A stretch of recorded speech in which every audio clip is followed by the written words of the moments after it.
오늘은 옆집에 사는 빌런 시리즈 두 번째 에피소드입니다. 예고했던 대로 오늘은 하정우 배우가 연기했던 범죄와의 전쟁 최형배를 다뤄볼 생각입니다. 준비되셨나요? 바로 시작합니다. 윤종빈 감독의 영화 범죄와의 전쟁 부제는 나쁜 놈들 전성시대입니다. 그래서 영화의 주인공부터 주변 인물 모두 착하거나 평범한 인물은 아무도 없죠. 이 영화는 1980년대 부산을 배경으로 1990년대 초반까지 한국 사회를 다루고 있죠. 부패 공무원 출신으로 건달도 민간인도 아닌 반달 최익현이 주인공이고요. 최익현과 깡패들이 결탁해서 전성기를 맞다가 노태우 대통령이 사회정화 작업이라는 명목으로 범죄와의 전쟁을 펼치며 이들이 모두 적으로 변하고 살아남기 위해서 서로를 죽이려 드는 그런 과정을 그린 영화입니다. 최익현과 먼 친척 관계인 최형배 역으로는 하정우 배우가 나오고요. 이리 늦게 오니 야스가 아버지가 부르면 빨리빨리 와야지. 최형배보다는 한 수 아래지만 자신만의 세력을 가진 보스 김판호로는 조진웅 배우가 나옵니다. 죄다 나쁜 놈들이죠.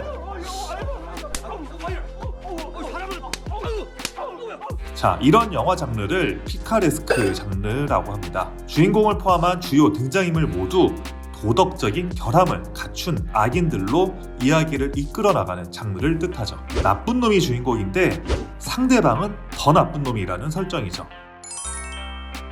돈 되는 일이라면 뭐든지 하고 사람 접해는 일은 그에게는 아무 일도 아닙니다. 하지만 상대적으로 약삭빠르고 뒤통수를 잘 치는 좀 기회주의자적인 성격을 가진 최익현과 달리 최형배는 나름의 원칙이 있는 나쁜 놈입니다. 싸울 때도 반드시 명분이 있어야 싸우는 그런 캐릭터죠. 명분이나? 이 명분이 있다 아닙니까 명분? 명분만 있다면 그 일이 옳건 그르던 상관하지 않고 상대를 아주 철저하게 짓밟아버리는 모습을 보여주는데요. 하지만 결국 그 명분을 따지는 태도로 인해서 실리를 중요하게 생각하는 최익현과는 틀어지게 되고 배신당하면서 감옥에 들어가게 되죠. 그런데 이상하게 영화를 보는 관객들은 묘하게 최형배의 태도나 행동에 수긍을 하는 모습을 보이기도 합니다. 과연 왜 그럴까요?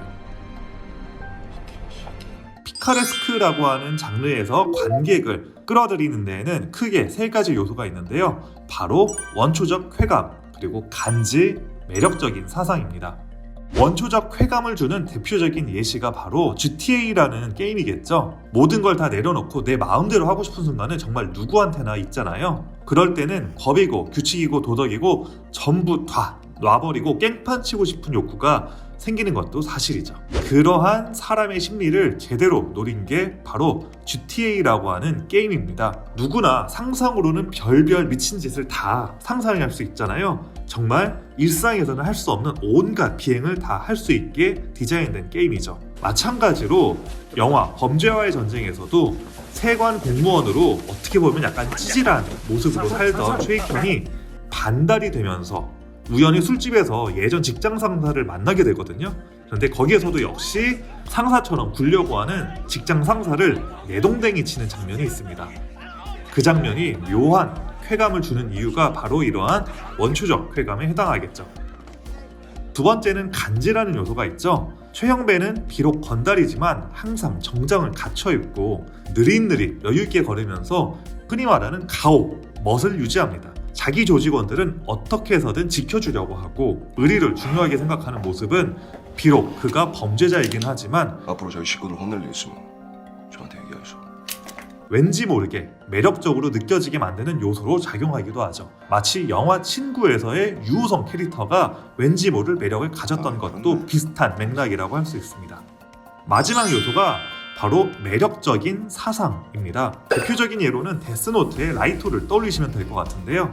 범죄자만 골라서 죽인다는 라이토의 사상은 얼핏 봤을 때 매력적이긴 하죠. 하지만 결국 라이토 역시 살인자에 불과하지만 말이죠. 이런 점에서는 어벤져스에 나오는 타노스 역시 마찬가지입니다. 우주가 다 망가지기 전에 우주에 있는 생명의 반을 쓸어버려야 한다는 타노스의 좀 삐뚤어진 신념은 굉장히 폭력적이지만 누군가는 또 그런 생각에 고개를 끄덕이기도 하는 나름의 선한 의도를 가진 빌런이기 때문에 어찌 보면 어벤져스 최강의 매력적인 빌런이 될 수도 있었다고 볼 수 있죠. 이런 피카레스크 장르는 나름의 법칙을 갖고 있습니다. 죄다 나쁜 놈들만 나오기 때문에 절대로 해피엔딩으로 끝나는 법이 없죠. 가장 부도덕한 인물을 보여줌으로써 진짜로 우리가 살아가면서 옳은 게 뭔지 고민하게 만드는 것이 피카레스크 장르가 주는 지적인 쾌감이라고 할 수 있는데, 결국에는 주인공 역시 악인이기 때문에 그에 합당한 처벌을 받으면 끝나게 되는 것이 암묵적인 룰이라고 할 수 있습니다.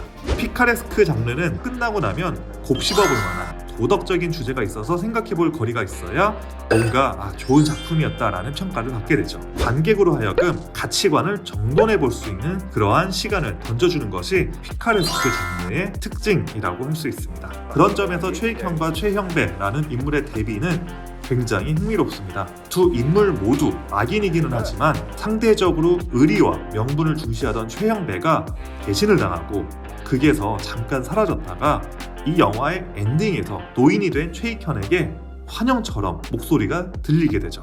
대본님, 이러한 느낌은 피카레스크 장르의 문법을 제대로 보여주는 엔딩이라고 볼 수 있죠. 자, 오늘은 최형배라는 인물을 통해 피카레스크라는 장르의 특징을 알아보았습니다. 재미있으셨나요? 다음엔 저의 최애 캐릭터, 빌런 중의 빌런, 다크나이트의 조커를 알아보도록 하겠습니다. 지금까지 옆집에 사는 빌런 시리즈였습니다. 감사합니다.